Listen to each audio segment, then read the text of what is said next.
Hello, I'm George Middleton, your host this evening on this podcast episode of Black Space Live. The topic of our discussion today is: are Black women the face of the Democratic Party? Before we get into the issue, I want to take this moment to encourage you to like, subscribe, and share. In other words, don't be selfish with this content. Share the love.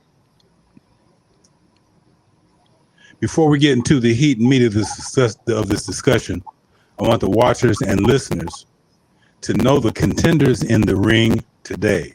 We have an exciting panel of highly powerful minds, voices, and personalities that are destined to make this a lively exchange of thoughts and perspectives tonight. Although, before we came on, a couple of the superstar celebrities admitted that they were a little on the peaked side. But let's see if we can get somebody to start a little mess here and get the energy up today. So let's just first begin by having the panelists introduce themselves, beginning with Penny. Tell the audience anything that you think they should know about you. Well, I'm Penny Finley, or Lamar Penny Finley, from the beautiful state of Florida, along with Mojo, if I recall correctly. Mojo's up in the north. I'm down in Central Florida. Mm-hmm. I'm also a former lobbyist, and I'm currently a commercial flight cadet. I'm learning to fly. I gave up politics to fly. I'm above them now, literally. Asha? Hi, everyone. Yes, I am very tired, but I'm honored to be here. I am a retired law enforcement officer of 20 plus years. I'm currently unemployed for about a week until I transition into my new position. But I'm happy to be here. Awesome. And what is the new position you're transitioning into? Assistant department manager. All right. Congratulations. Thank you. And Mojo.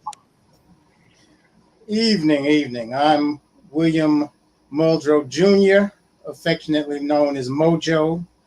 I'm a scholar, a contractor, mad scientist, a cynical philosopher, and a damn good cook. Happy to be here. All right, brother. Sounds like the beginning of a burgeoning cook show. We got to get something going. Personality and culinary skills together.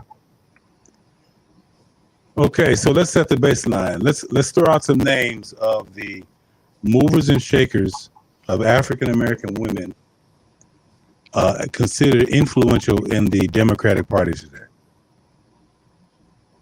Michelle. Stacy Abrams, top of the list. Michelle, Stacy. Yeah. I would say, I don't necessarily know if she's influential. She should be. Harris should be. Kamala. She was definitely a forced hire, in my opinion. But we'll talk about that. Oh, you consider a forced hire? Okay, we're gonna make a little note of that. Forced hire. Okay. Who else? Val Demmings, Latasha Brown. I don't know if Val's that big of a national. I like Val Demmings' demeanor. I like her the way she just portrays herself. Isn't she law enforcement as well? She's former law enforcement. She's former chief of police. Her and her husband. Yeah. No, her husband was chief and sheriff. Yeah. She seems like she's a force to be reckoned with. But I could be wrong. Amazing. That couple is amazing, in my opinion. Mm-hmm. I think they're too good for national politics. My personal opinion. Okay, so Val Demmings, who's that other name? Latasha Brown because she's run for some local offices, but she was one of the Black Lives Matters co-founders, and then she's been doing a lot of lobbying and and behind the scenes work with the DNC and a lot of local elections. So she kind of got a lot of resistance because of BLM in the beginning. So she figured out how she can get a lot done by not being right in front of the camera. Mm-hmm. Yeah. And what about a woman from Atlanta, the mayor, previous mayor? Bottoms. I'm not sure what she's done since she's left that office. I really haven't looked into it, but I doubt that was the end of her story. But she there wasn't much she could do without Kemp going after this. That was his target, because he doesn't have any agenda.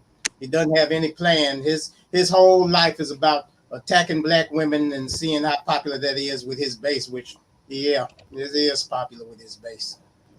But he stays away from some of the brothers like Warnock and whatnot. But he's never met a black woman he wouldn't attack. Okay. Asha? So I must admit that I'm having like a whole brain fart right now. Because of my political stance, I really don't follow black women in politics outside of my state. I live in a predominantly black city, Baltimore, Maryland. Oh, you in Bmore? Yeah. Unfortunately. I'm sorry. I'm still trying to leave. I'm sorry. And the black women here who have held political offices have done the worst job. We've had 2 go to jail. 2 former mayors, black women, serving federal time. We had one that started a riot, a mayor, black female. So not a good track record here. Do you know Isn't the that name? Baltimore politics? Yeah. Who are the? I don't blame for Who are the names of those? Have Catherine Pugh, Stephanie Rollins Blake, and Sheila Dixon. Sheila Dixon. Mm-hmm. So Catherine Pugh and Sheila Dixon both served federal time. Catherine Pugh just got released, I think, last week or the week before last. Stephanie Rollins Blake, when we were having the riots here, the Freddie Gray riots, she pretty much got on national TV and said, "Let them destroy the city." And then said, "No, I didn't say that," when she was on every news broadcast in the state being heard saying that. So, to go to the original question, are black women becoming the new face of the Democratic Party? Probably so. They are. Are they going to actually come in and make the changes for the black community as a whole? Probably not. Well, before we get into the effectiveness of it, what do you all believe is the catalyst for this trend of the rising black female in the Democratic platform? One thing is, you go ahead. I personally feel that because we've been underrepresented in politics for so long, we're now taking the opportunity to stake our claim in politics. The only issue that I have is I'm like Claude Anderson. I don't know if you all are familiar. Love I'm him. pretty sure you are. Love him. We have no place. Black people have no place in United States politics. We don't need to do anything with it. It doesn't affect us. It only hurts us. So how so? I'm thinking that black men are starting to see that the politics of the United States is not to our advantage. It's to our detriment. Always has been. And they're using black women to now further push the agenda. And I personally haven't seen, like you talked about Kamala Harris. Kamala Harris hasn't done anything for the Black community, but she used her biracialness to garner and gain the Black vote, and that's what most politicians do.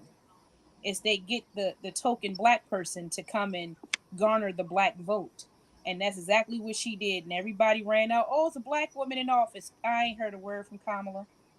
Kamala But hasn't done anything to raise up Black women. She talks about her Asian heritage more so than she talks about her African heritage. so I want to comment on that. A couple of things. I think it's unfair to have an expectation of a vice president if they don't do anything. Number one. Number two, she was pretty Black. You know, she's from a Black sorority. Didn't she go to HBCU? She went to Howard. Yeah. So I think it's unfair to. And I'm not defending her because I'm just not a fan of federal politics. Period. But she went to an HBCU. She was from a Black sorority, so she was pretty Black up to this point. And I don't have any expectation out of vice president. But I think one of the reasons that that Black women are ineffective in politics is because I think they don't look out for the community's best interest. They look out for their own best interest, specifically themselves, not anybody else. Black women are a whole group by themselves. And I think that politics are advantageous to Blacks and we take advantage. But because we're so split, Black men are voting our interests, which is why we tend to vote outside the party more than through Black women. But I think that Black women have separated themselves. They've made demands on the party for them, not for the community. And I think that is detrimental in and of itself because they decided to splinter off into their own little group. Well, I'm gonna say this for me, based on how I was raised and my own political views. So I do not partake in elections. I don't do any of this. I don't even have a party. I have no affiliation, no political affiliation. I denounce. At first, I was a Democrat because that's what my parents were. But then when I started studying, started realizing the Democratic Party has done nothing for Black people. And at a point, we switched. We were actually swayed from being Republicans, is where we started, to now being Democrats. So they use us. We're pawns in this big party here. We're just used as pawns. So some other political party that wants our vote will start to garner the Black vote by coming in the Black community and making promises that they really are never going to make good on. So you can be a Democrat, you can be a Republican, that's who you choose, but do they really do anything for the Black community as a whole? They make small little changes and then we're supposed to get all happy about it, and to me it's pointless. Well, really Say quick. something. So again, I don't know. Okay, so when we were Republicans, we got things from Republicans. You know, we got out of slavery, and then of course the switch happened, and we know how the switch happened. The Dems delivered something in the '60s that's what caused us to switch parties. We're also heavily represented in terms of elected representations within the Democratic Party, which that's something. However, and I'm in no means a Democrat. I used to be a member. I was a Republican for many years, and then I switched parties to the Democratic Party. Then during my lobbying career, I kind of left both parties once I began to realize federally there's no point, in my opinion, and I don't want to go too deep into that. Locally, there is a point, though. I think that there's a lot to be had locally, but I think that our aim is way off. But again, I point to the fact that Black women specifically have splintered themselves, and I think that splintering of the voice has been a bigger detriment, to the Dem Party, or to our community in terms of what they're asking from politicians. Black women want stuff for them; they don't want stuff for the community. I will say that. So Black women, we're the bottom of the barrel. you know, in every aspect of life, we are the bottom of the barrel. We're the least How so? desired. We're the least desired. That's We are relationships. the last. We are the absolute last. So, as a woman, as a black woman, and then as a woman, to say that black women are trying to ask for things specifically to them is because we haven't gotten anything. We're still trying to be number one. We're still trying to we're still what do trying to black be women wait a want? minute. We're still trying to be respected in our, even in our own community, and then You we're are trying respected to in be our community. respected in our in white community and white society. So Black we're trying to women gain are respect. respected in our community. Okay, sure. They are. Okay. We worship black women in our community. You might worship black No, women. we do. Or you I don't. know. We do. Sir, we have whole communities of men who don't. But that's another topic for another day. But politically, we're trying to get, first of all, it's not even just black women. We're trying to get women's rights. We're trying to get men What to rights stop do making. women have? Hold up, can I speak? Okay, We're trying to get men to stop making laws and rules over women. You can't make rules and laws over our bodies, over our reproductive rights, over how we dress, how we look, how we do our day to day. Well, You if, have a if you bunch of don't old if you white don't men. vote if you don't vote and you don't engage and you're not at the table, you can't complain about what they do. I mean, that's for sure, because all of that is part of the political process. If you disengage from the political process, then you come back and say, well, they voted to do this. Yeah, they did. Well, see, Yeah, and that's absolutely.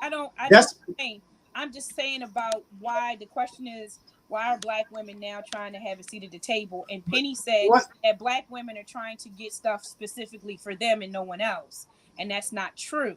However, I don't complain about politics because I don't want to be involved with the politics because it doesn't benefit. We can go and ask and beg and do whatever we want, and they give us pittance. And we take those pittance and make a big deal about it. And that's my personal opinion. I'm not saying that is the truth or fact, but that is my personal feelings. Well, first, let me clean up history a little bit. Black people never were Republicans, then changed parties. Those aren't the same party. That party switched. The Republican Party is not the same party as today. That was you had Jeffersonian Democratic parties, and you had the Republican Party was not a conservative party. It was a liberal party.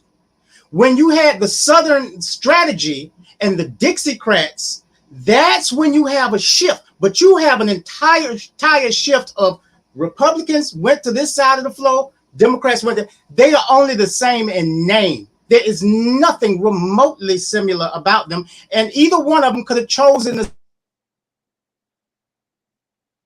Oh, we lost them.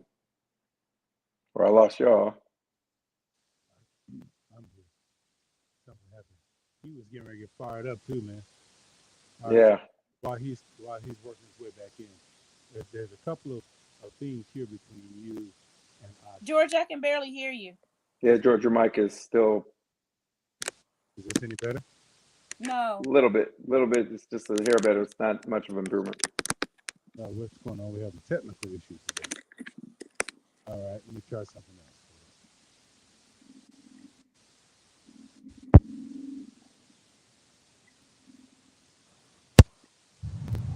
How about that? Yes. Perfect. Okay. Our producer was saying that I was coming across staticky. So hopefully were initially.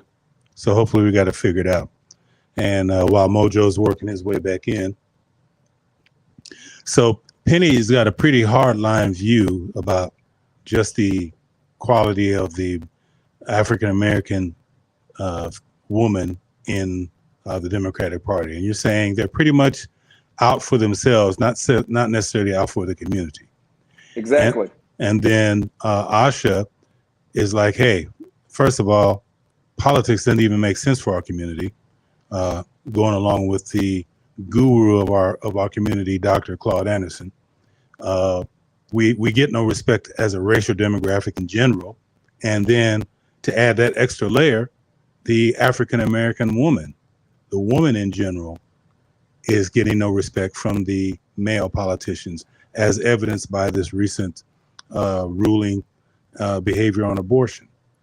So in a way, you two may sound like you're kind of coming at odds with each other, but there's some overlap in your rationale with regard to, how the Black female is carrying herself within this democratic platform. I'd like to delve deep or dig deeper into Asha's perspective. First, just go into more in depth about your feeling about why you have stepped out from politics anyway, just from the beginning. So, as a police officer, we kind of have a part in some political process, especially the criminal justice system and the political process as far as criminal justice, law enforcement, crime reform, all these different things that we don't. When you go to the table, a lot of people make a lot of good points, but when Black people come to the table, those points, we can make good points. We can make poignant points. We can make points that are absolute, that can work, that can reduce crime, that can do a whole lot of things. I'm speaking from a perspective from law enforcement. It doesn't get heard. And it never gets heard. And what made me change my political views is because I would go out and vote, especially Obama era. Oh my God, everybody was so happy. Finally got a Black president. He's going to be able to do stuff for us. And when I wasn't seeing Obama stepping up and making those strides, now he didn't make promises. I will give you that. He didn't make promises like, oh, I'm going to make the Black community better. He didn't make those promises. I think we had that expectation because he was a Black man from the South Side, representing the South Side of Chicago, which is a predominantly Black area in Chicago where my father's from. We had these high expectations that he was going to pretty much be the Black savior and pull everybody out of all of the stuff that was going on in the Black community. And he didn't do so. And it made me want to kind of dive in deep as to politicians and politricks, as my father used to call it, politricks. And they're essentially people that come and feed you bullshit to get your vote. They will tell you every lie. They're like narcissistic lovers. They will tell you all type of shit to get you to fall in love with them. And then once they got you, they got what they want from you, they done. Oh, I didn't say that. Did I promise that? Oh, I didn't promise that. I don't remember promising that. And then Black folks were left holding the bag. They will come in the Black community and campaign and get you to fall in love with them. And then as soon as they get in office, it's like, what did I say about? Oh no, I didn't promise. I couldn't give that. I can't promise that.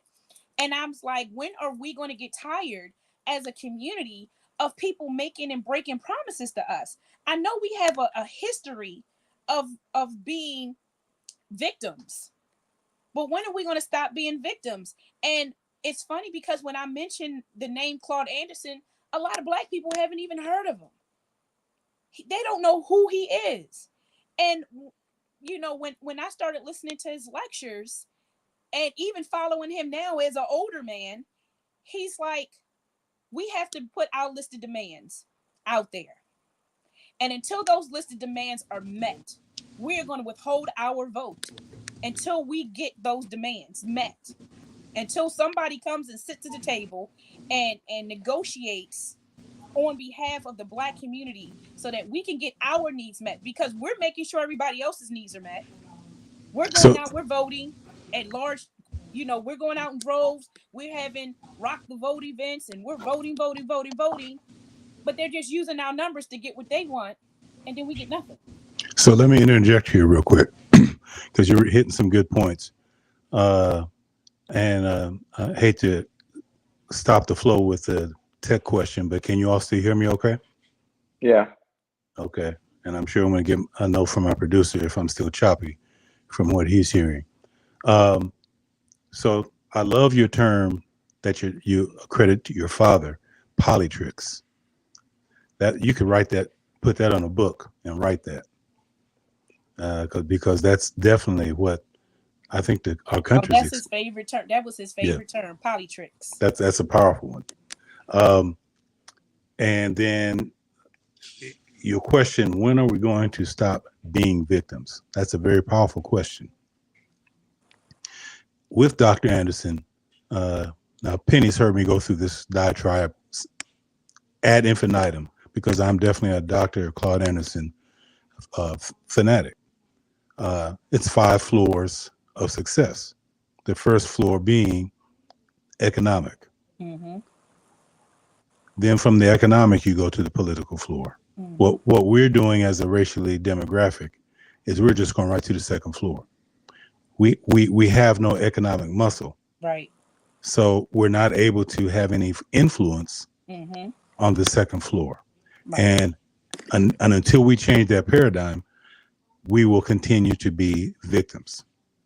So that's the part. And I know this is about I know the topic is about Black women in the face of politics today, but no matter what the topic is, race always finds its way back into it.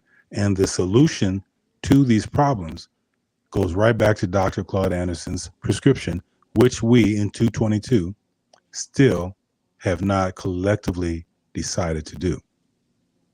So just go ahead. I feel like money, finances, having financial backing speaks volumes, and it gets things heard. All of these different organizations are able to fund their causes when it comes to politics. They're able to fund it. We can't fund our causes. We can't fund what we need to get done in the Black community because we won't pool our money together as a community.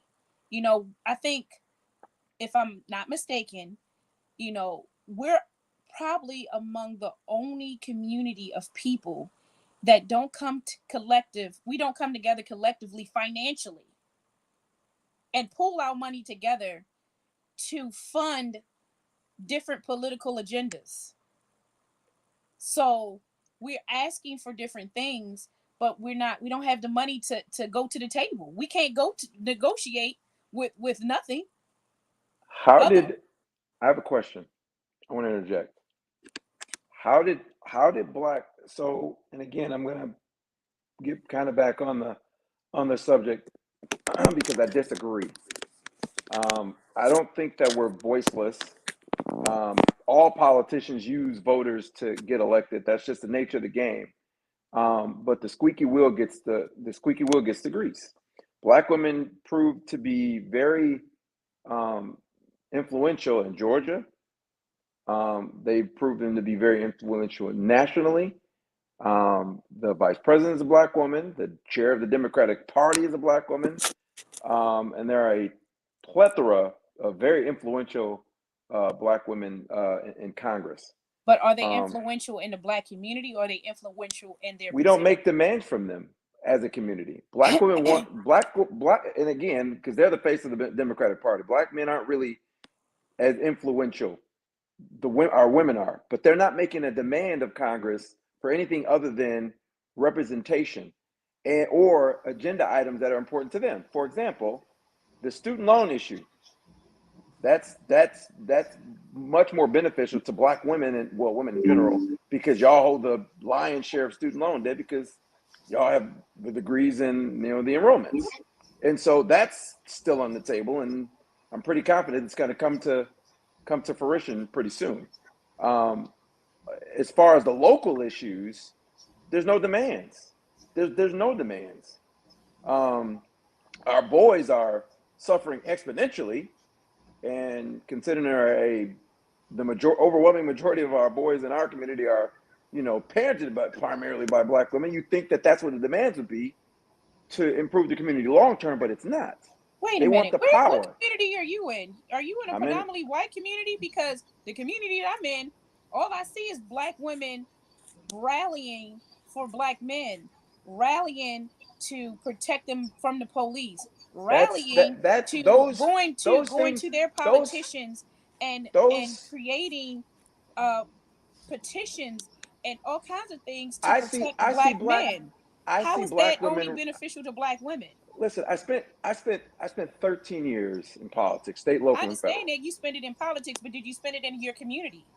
Yes, And what did you I lobby for? watched. For black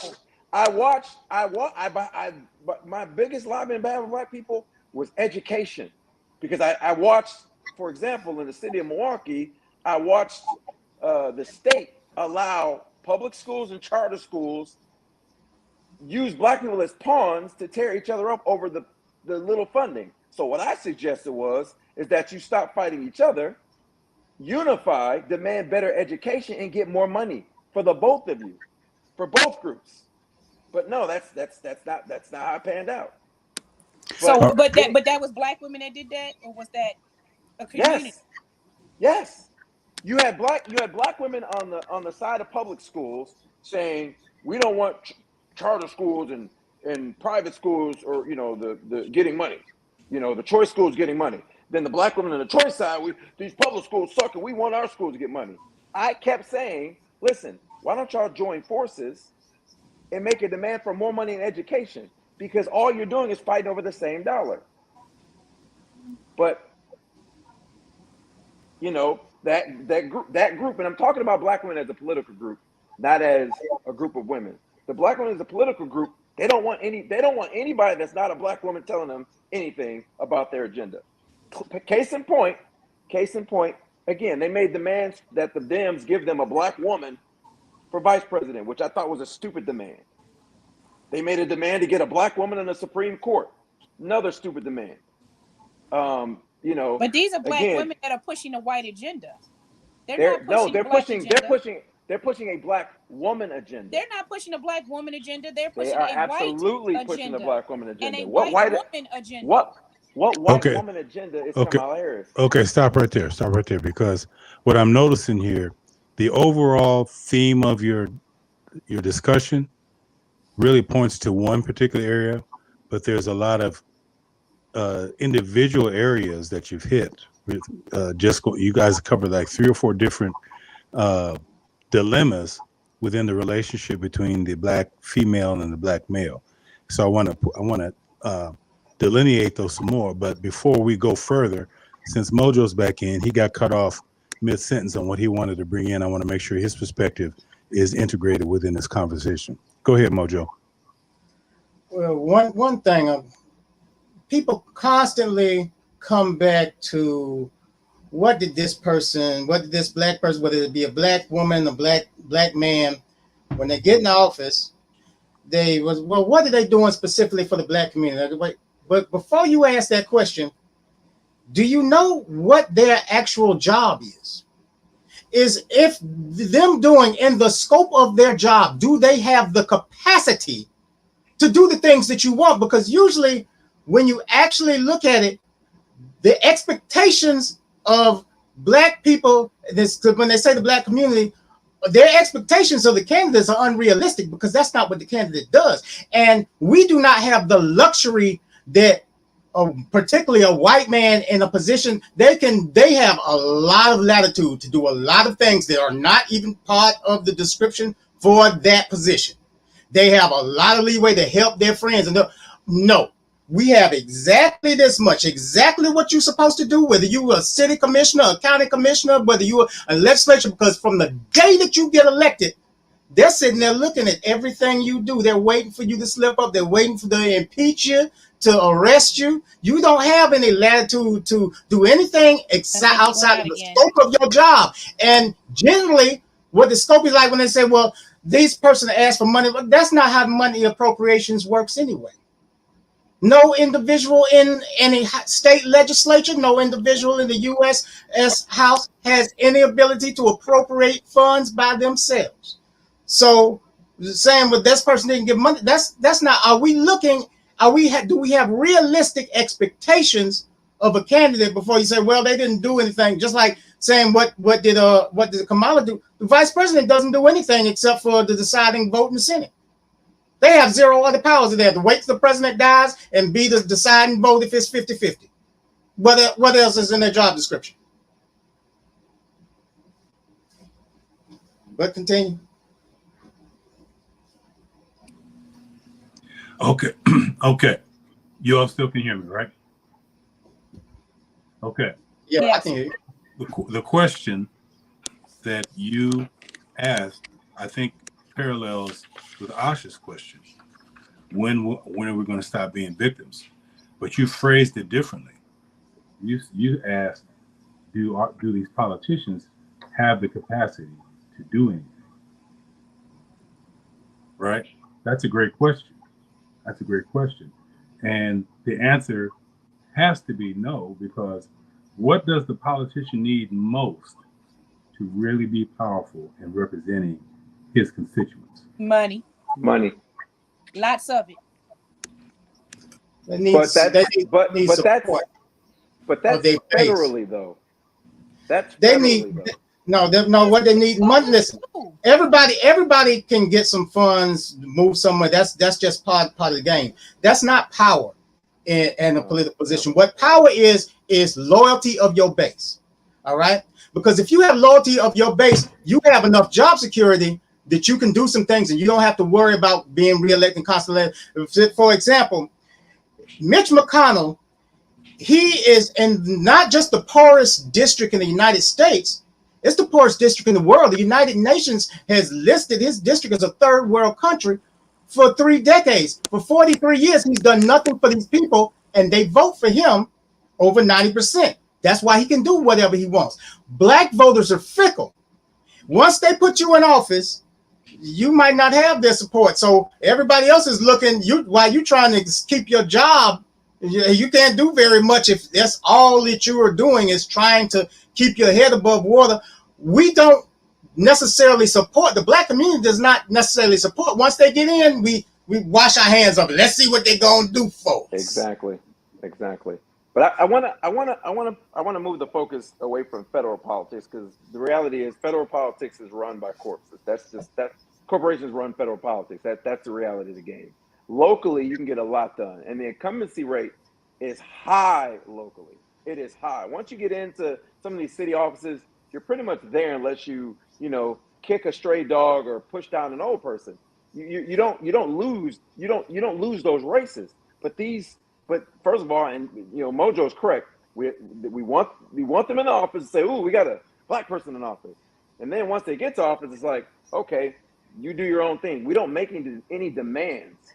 We make no demands, especially no demands as a community.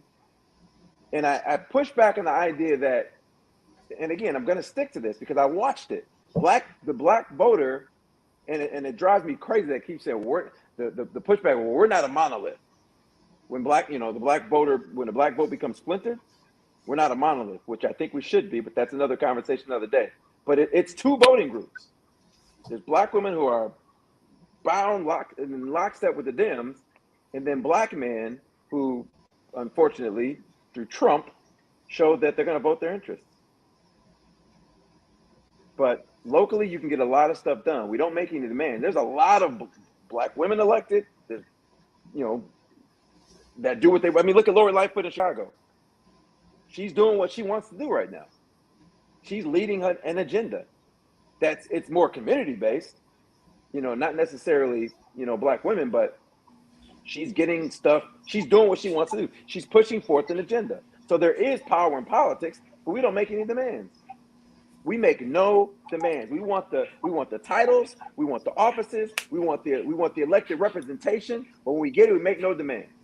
I think on a previous show that we did a while ago, George, I talked about the number of cities that have the urban cities that are their elected boards. I'm talking about the mayor and the city councils are majority Black, and they get nothing done for Black people. We have the power. These people aren't going to lose their offices. They're not going to get elected out. They're not going to get voted out, but they do nothing because we don't make them do anything. We got here, take the keys. I'm glad I bought you the car. You go ahead and take it and you do what I need you to do. And when they don't do it, then we complain about it, but not to them. So let's bring this back full circle then. With all of these seemingly dysfunctional components that everyone's discussing, what has led to this resurgence or insurgence of Black female dominance within the party, with all in view of everything that everyone's speaking about so far? So go ahead, Mojo. Well, there's two things primarily. First thing is loyalty. If, like Penny was saying, well, black men, they vote 60% this way, then 20% undecided, and then some might not show the poll. More than any other demographic, black women consistently have voted for Democratic. Because like Biden, black women voted 91% for him, and for almost everyone that was in office, they rode on a loyalty of black women to those candidates. And on the contrary, when these divisive white candidates that we say are racist and whatever, there's some black men to vote for them. No, it's like 2% of black women going to vote. Black women aren't going to vote for them. So on one side, they can't afford to lose. They can lose any demographic and win. They cannot lose black women vote. Or they don't even need to show up. They don't even need to run. They cannot afford to lose them. And the other thing is black women have been suppressed from these positions because, that was the work. Basically, just like a horse race, that's your worst odds was to run a black woman. You've had black women that were the best qualified candidate. And that's the other thing I was going to get at. They are the antithesis of what the Republican Party has become. Because for the past 25 or so years, black women have the highest rate of graduation. They are the absolutely most affluent for college graduate and postgraduates in this country. And they've only been increasing and increasing and increasing. So what has happened is we were looking at qualifications like we used to look for qualifications in candidates, then black women would feel that because there are more black women that are PhDs and education and law enforcement and all of these fields. Black women have taken themselves to they have the best credentials. So what the Republican Party has done is they've gotten rid of that. They've gotten completely rid of. They don't want to run on credentials. They don't care if now they say, well, if you got an education, you're an elite. You're one of them elite book readings. They've done everything to make their party the opposite of what the black woman has become. The black woman got to the top of the mountain, and the white man said, "Oh, that mountain is dirty. We don't like that mountain," or whatever. They're running people that's the opposite of what a black woman has become. And so now they want the black candidate in there because that's how they energize their base. They can't get them mad enough with just another black man. If they want a black man, they just get them a Tom like Herschel Walker. But if there's a black woman on the other side of that, they can get their people out to the polls because they are running against that. That's the antithesis of the GOP. So speaking of energizing the base, of all of the politicians that you've listed, I really love Stacy Abrams in terms of the image that she portrays. And I also, like I mentioned earlier, I love Val Demmings also, the image that she portrays. In general, from the big picture, it's a Democratic regime, but it feels like the Republicans are still in charge. And we have, coming from a male perspective, and this may sound chauvinistic, but we have, the men. Where are the men in the Democrat? Where is the testosterone? Where's the backbone? What I love about Stacy is highly, highly cognitively strapped. She can play that game on such a high intellect level as it regards to the battle between the right and the left. And I think she's going to give people fits down there. The right, the Conservative Party fits down there with her competition for what she's going for governor again, right? Going for governor again, yep. Yeah, she's a great strategist because I know that she had a new campaign out today. Well, recently it started running about a week or so, and the Republicans they claim to they law and order and they back the blue party.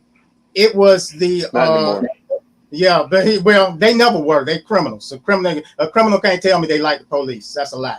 But it sounds good, just like saying they're patriots. But anyway, she had the law enforcement representatives from the sheriffs and the municipal police doing an ad for her, and they brought up that Brian Kemp signed a bill that would make it more difficult. Well, make it more easy for 18-year-olds to get AR-15s and semi-automatic weapons, and made it easier for you to take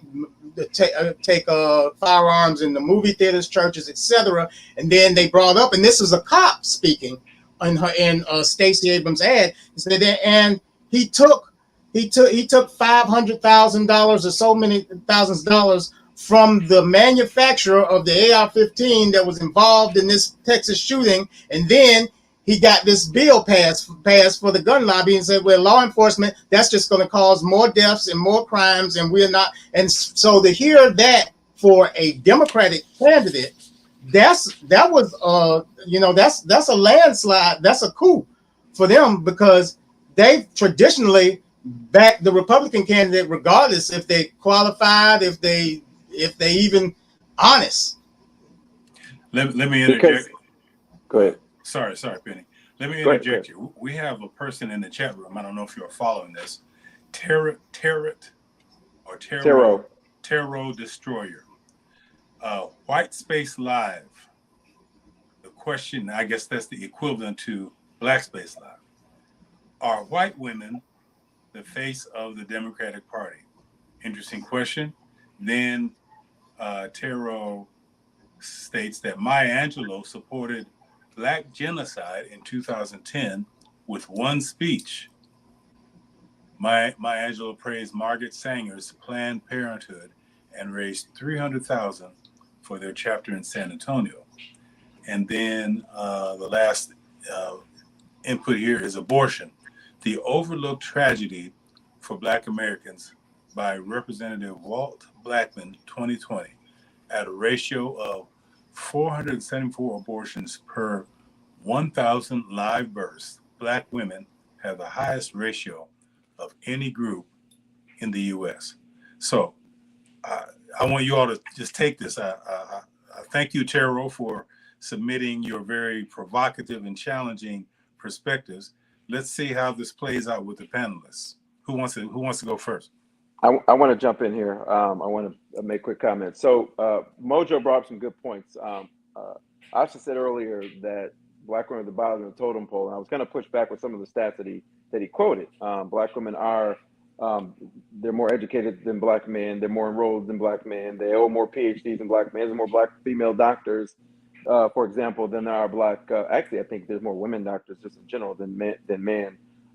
As of current, Black women are the face of the Democratic Party. Mojo is right, because of their loyalty. That's why they were able to make demands such as, we want a Black woman on the Supreme Court. They got it. We want a Black vice president. They got it. The DNC made a Black woman the chair of the Democratic Party. But as I said earlier, so you get what you ask for. But Black women aren't asking for things, in my opinion, that are going to improve the community. They're asking for things that they want, which is why abortion rights representation is on their list. They get that.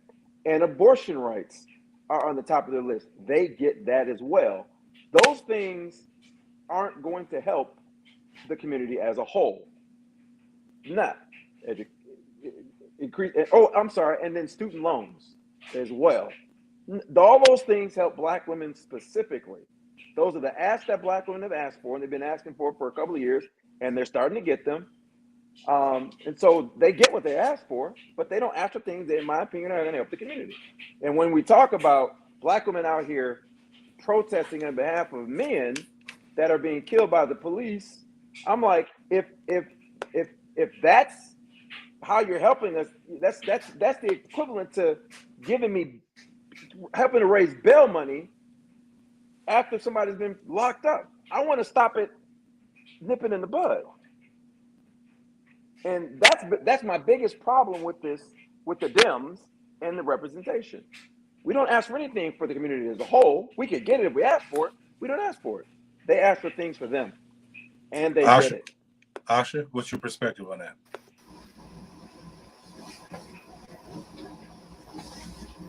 I think you're muted, Asha.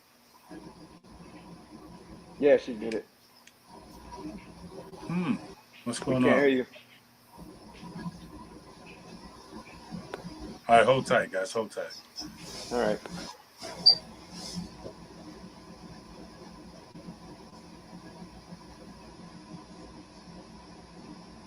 Okay, Asha, try that again. Oh, we lost. Huh. Asha, go out and come back in, see if that works. Okay.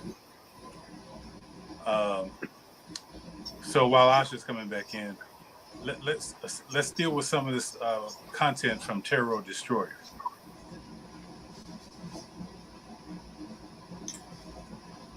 Can you What guys was hear? it? Yes, I can hear. Penny? I wasn't paying attention to it because it immediately came out as a racist troll, and it's Right. I have this disorder where I just go completely deaf. I can't see him. I can't hear him.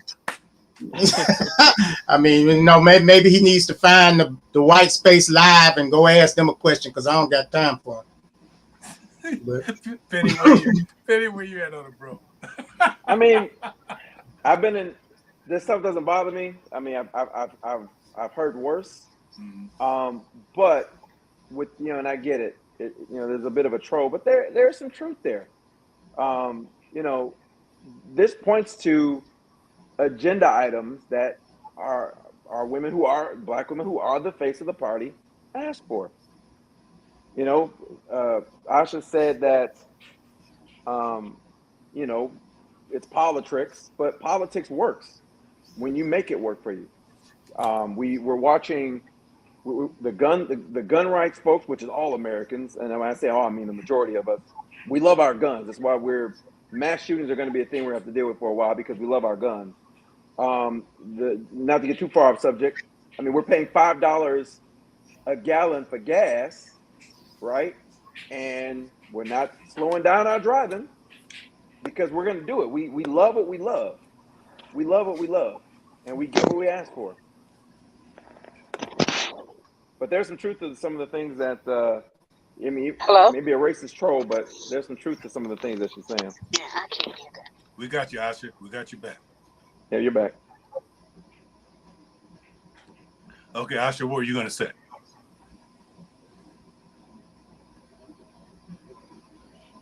She muted herself again.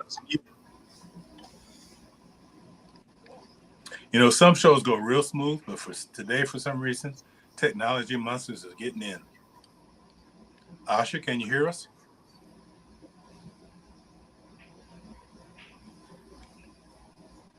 Okay.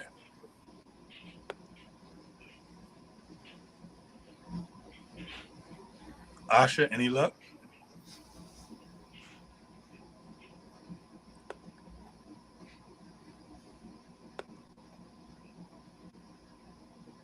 Nothing? Can you hear us?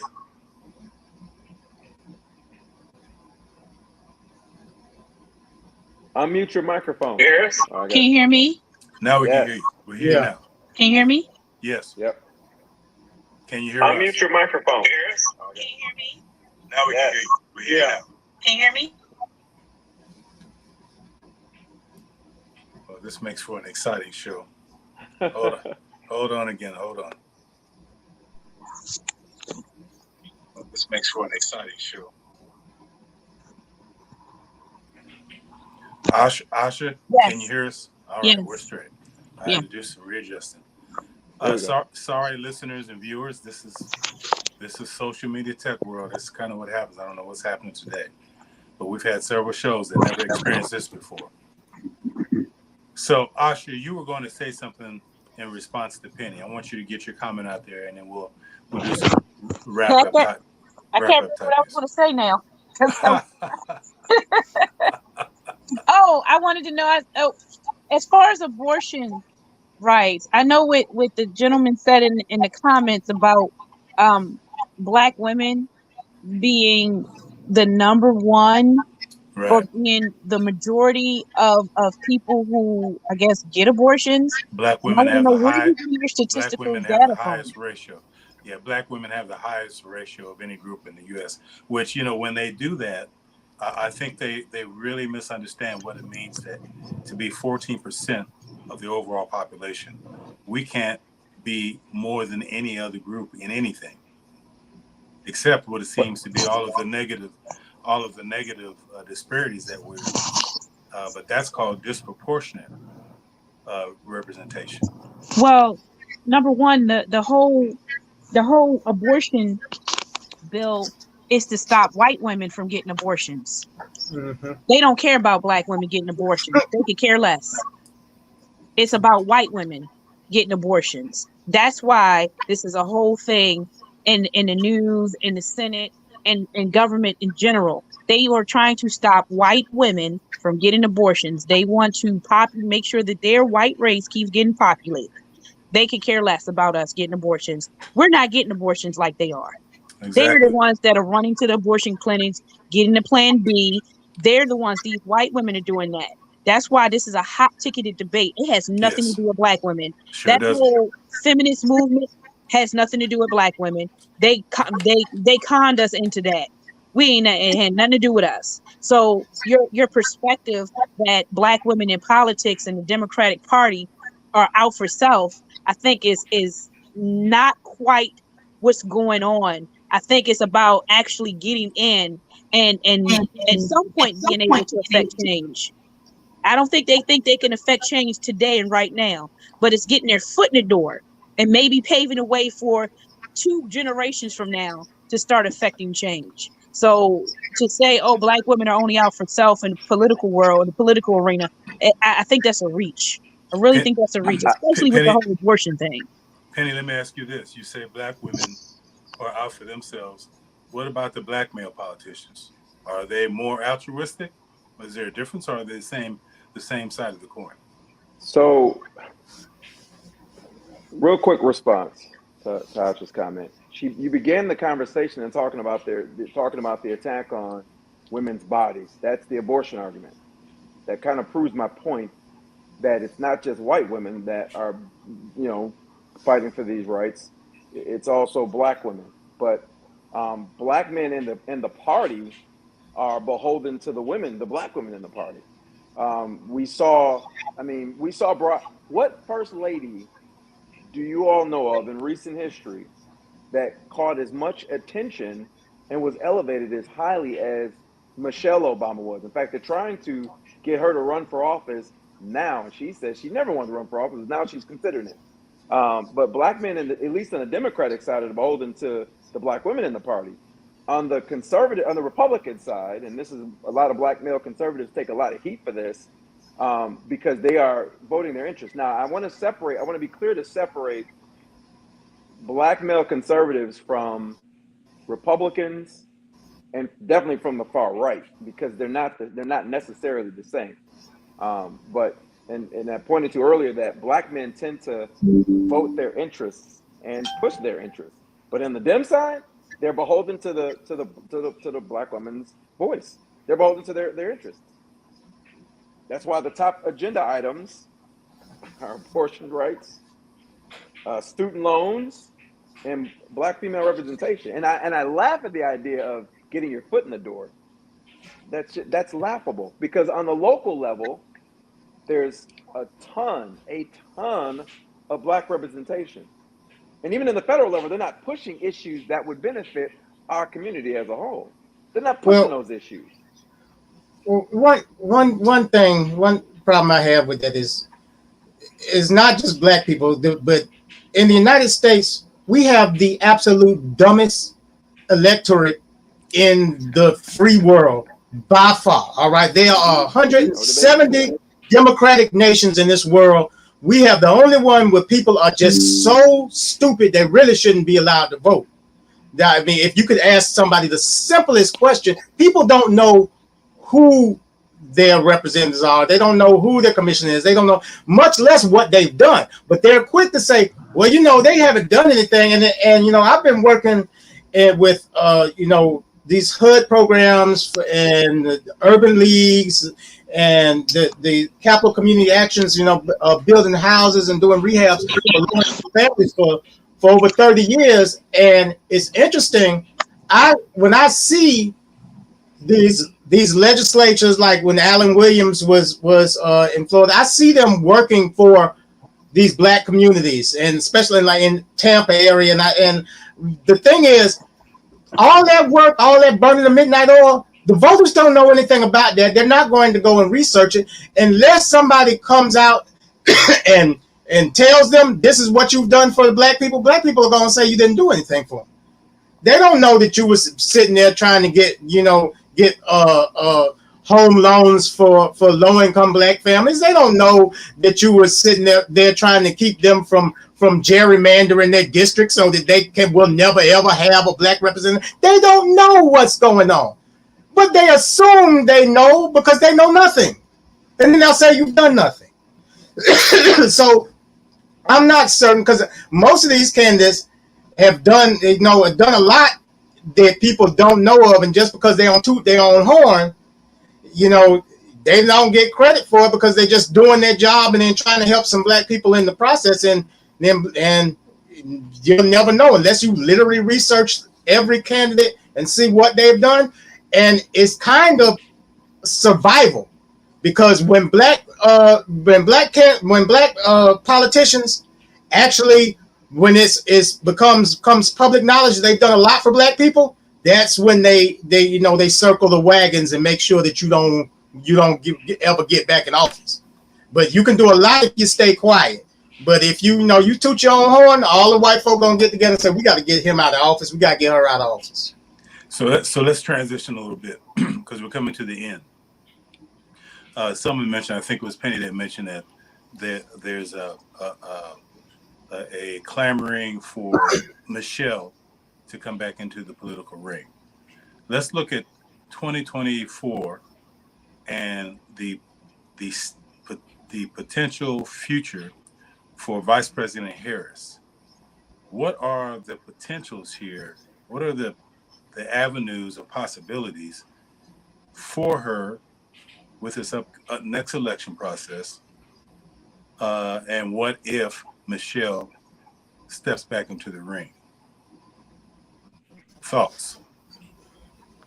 Harris has no chance in Hades to win a national election.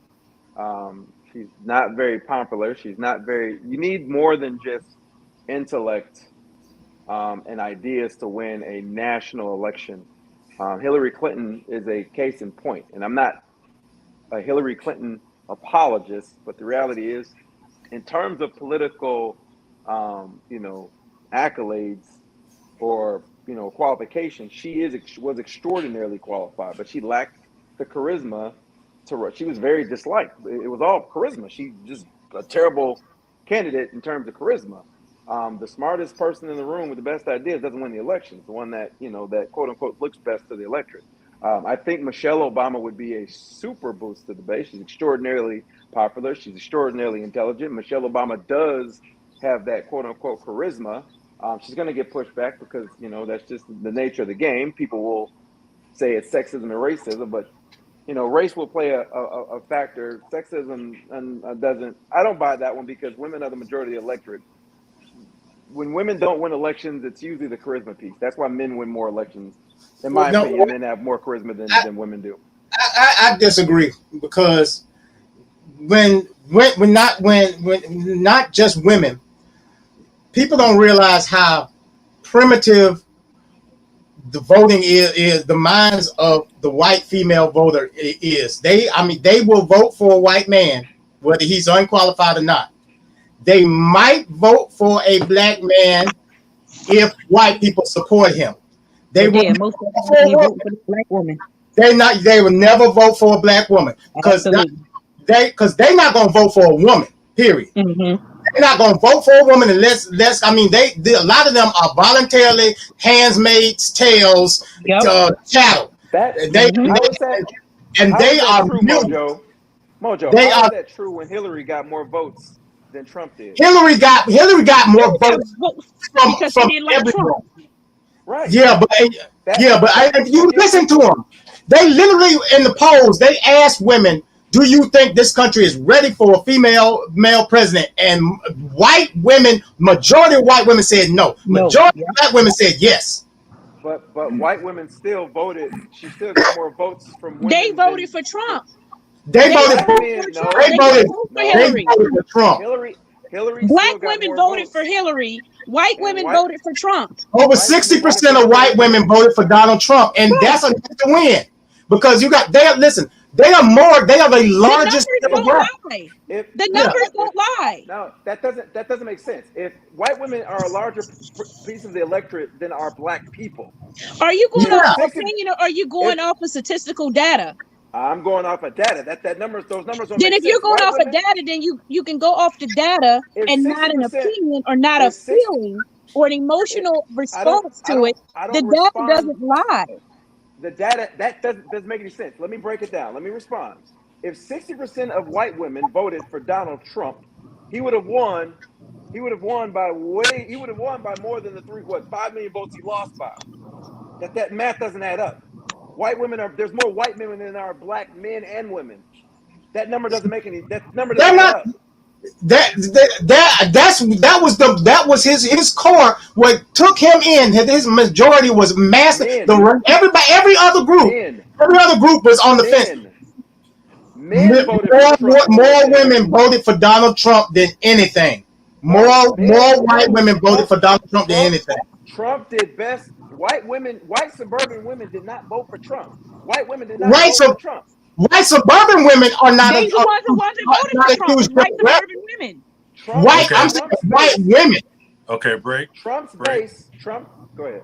Break. So it's 2 against 1 right now, and we're gonna have to come back. We're gonna have to research that data and find that because that is a key component that's going to speak to the future because Trump is going to come back in 2024. And so we need to really know those stats and get to the bottom line of that. So before we close out, this has been a pretty lively discussion, even in spite of the technical glitches we've had. Love the energy. You guys sure don't act tired. Oh, no, I'm tired. I'm very tired.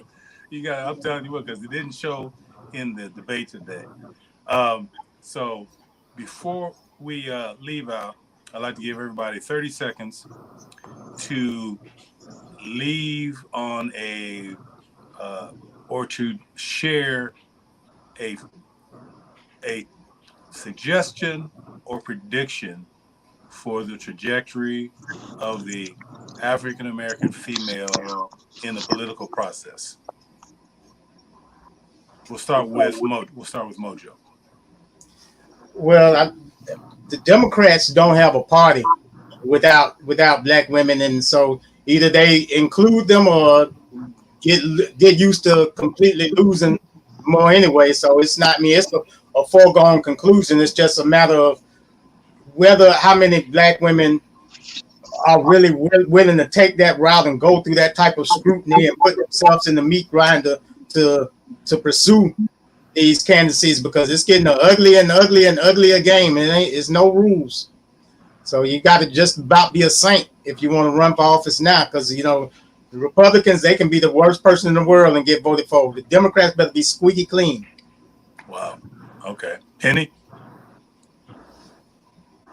Well, y'all know how I feel about national politics. I think they're a joke. I don't think it's just blacks that are uninformed. I think just American voters, period, is uninformed. I think 50-year divestment in education for that, and I think the influence of that and money in politics is well. And I think that because we're so tribalistic, and the squeaky wheel on both sides gets all the attention, which causes, on the left, you got the defund police folks saying crazy stuff, and then on the right they're saying, "Oh, they're crazy on that side, vote against them." And then on the right side you got these idiots and racists, and then on the left they're saying those folks are crazy, they don't vote for them, and it's just causing them to. Both sides need to tell both of the fringes to shut up so that you can get sanity back in politics, because that's just pushing both camps further and further apart. And caught up in the middle are us quote unquote sane people that are just kind of looking at this thing like y'all crazy, and nothing's getting done. And unfortunately, in the short term, I don't think anything is going to get done. But to answer your question, I think that black women are going to be more and more and more the face of the party. I think the Lori Lightfoots of the world, the Stacy Abrams of the world, and dare I say it, Michelle Obama are just going to continue to rise and influence. I have these Is that going to stats. benefit? Is that going to benefit our? Is that going to benefit our community? I don't think so. But go ahead, Mojo. Okay. Now, see, the problem is, Penny, you thinking you forgetting that they're talking about the percentage of white women that voted, how they cast their vote, not 60% of all the women that are able to vote voted. That's why you don't get the type of numbers you're saying. But in 2016, 53% of white women voted for Donald Trump. In 2020, 55.5, nearly 56% of white women voted for Trump in the last election. And then before that, 53% of them voted for vote for him before. So I know a majority of them voted for him. Now, whether they came out, What was the percentage? And I stand corrected. I'm not afraid to say when I'm wrong, to admit when I'm wrong. But what was the percentage for Bush prior to Trump, or the last Republican candidate, not Bush, the last Republican candidate? I'm not sure, but I guarantee you it was high, because that's where they vote. Because they'll say one thing, but they're not liberal. They are very much conservative Republican loyal voters. I wouldn't say conservative, but I would definitely say Republican. Well, I mean, I don't think there's a such thing as conservatives anymore, because their ideology no longer meets the conservative mold anymore. Right. Okay, Asha. I just believe my overall thought of black people in politics is we're just pawns. We're just pawns in a game that, you know, we think we know how to play it, but do we really know how to play it? And do we have the tools to even play the game? If we don't have the tools, we're just pawns being moved around and shuffled around, just like on the chessboard. We don't have any power. We just get moved around for someone else's benefit, but it never benefits us. So black women being the face of the Democratic Party, they're being used as pawns to push other agendas, but not our own. Okay, so I'm gonna conclude by kind of partnering with Asha's observation, and Penny kind of falls in that same line, so to speak. If black women are going to be the rising trajectory, I want to challenge the following that upcoming population to go back and do as Asha suggested at the very beginning. Get that book, Powernomics, from Dr. Claude Anderson. Black women, if you have this rising trajectory, that means you have the perception of influence and power. Challenge yourselves to take and use that power to empower the whole community. And it has to begin at that economic base level. So we'll leave it at that. This has been a very interesting and challenging episode. It hasn't been the smoothest, unfortunately, so we apologize. But we have ultimate professionals. We don't let a little glitch stop us. We keep going. Special thanks to Mr. Penny, to Asha, and to Mojo, who ain't afraid to mix it up. This has been another edition of Black Space Live, and we'll see you next week on the other side. Have a good evening.